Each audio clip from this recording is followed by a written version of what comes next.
This will be it. EDFN 338, Foundations of American Education. It's a summer course online, and let me take you a little spin on how I've laid the course out for you. This is the wiki, the Google site that I will run the course from.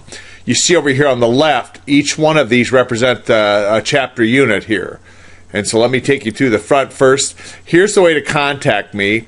Here's my email on campus at DSU, or a text, or you can call me in an emergency. What I ask you not to do is do not contact me through D2L. They're very hard to respond to. I often don't see them.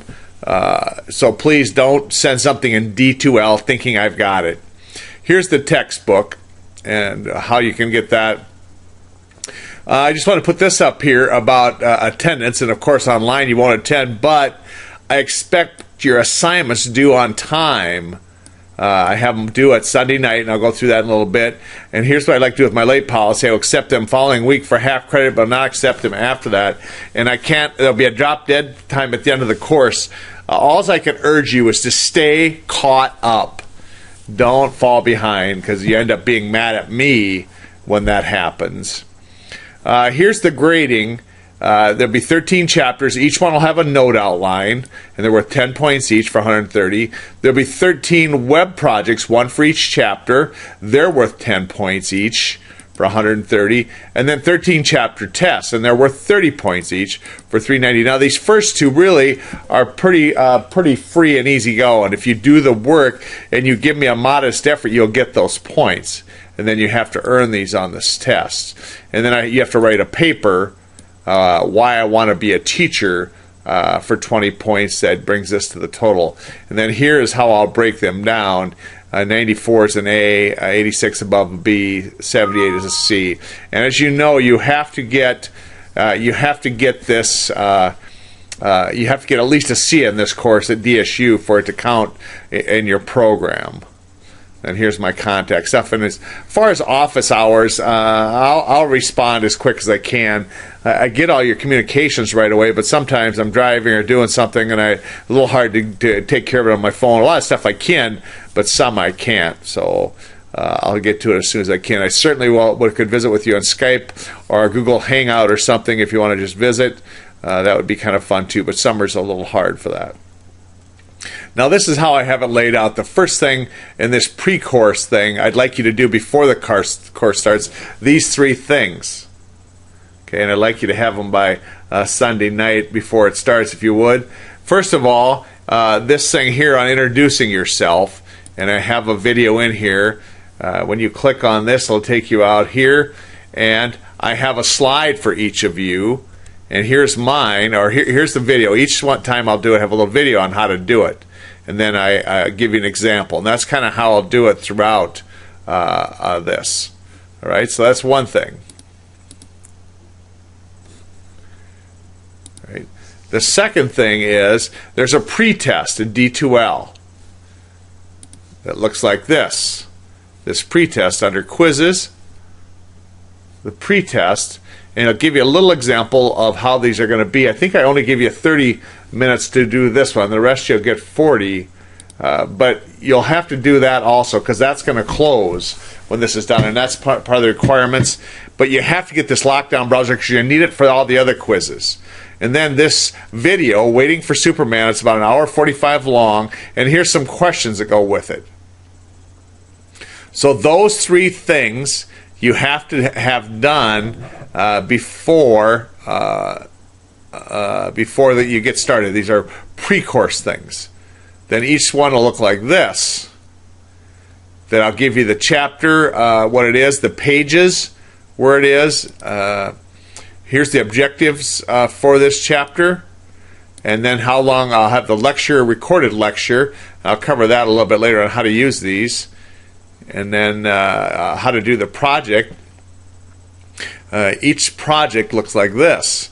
You'll come to a PowerPoint again, and you'll have be assigned a specific topic. And how you get in here is down here under this thing here, Open Editor, and that'll allow you to edit it and put your information for your project in here.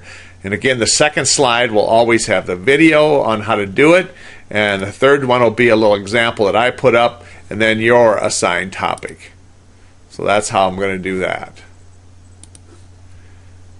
All right, here is PowerPoint goes. Here's the topics for each chapter, so you can follow along how much, like here's the things that are covered in chapter 1. And these come right out of your textbook. I've taken these right out of your textbook.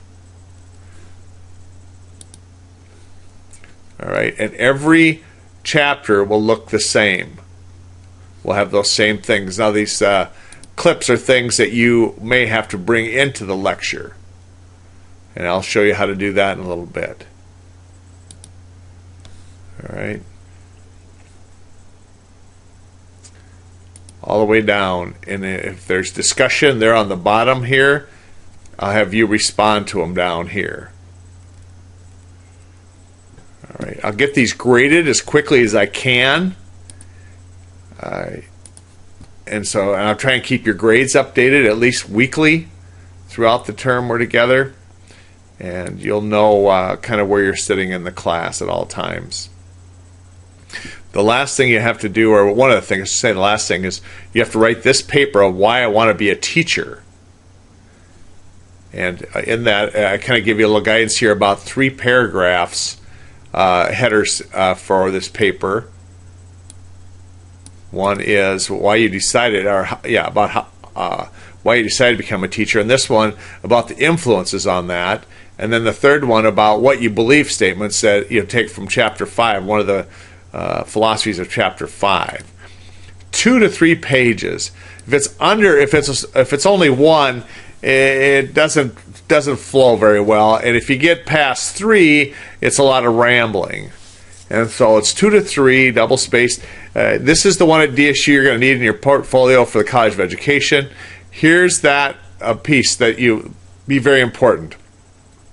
This paper was scrutinized more than most for grammar and usage. If it has more than 4 grammatical errors or usage errors, it will automatically be scored down to a 70 or less.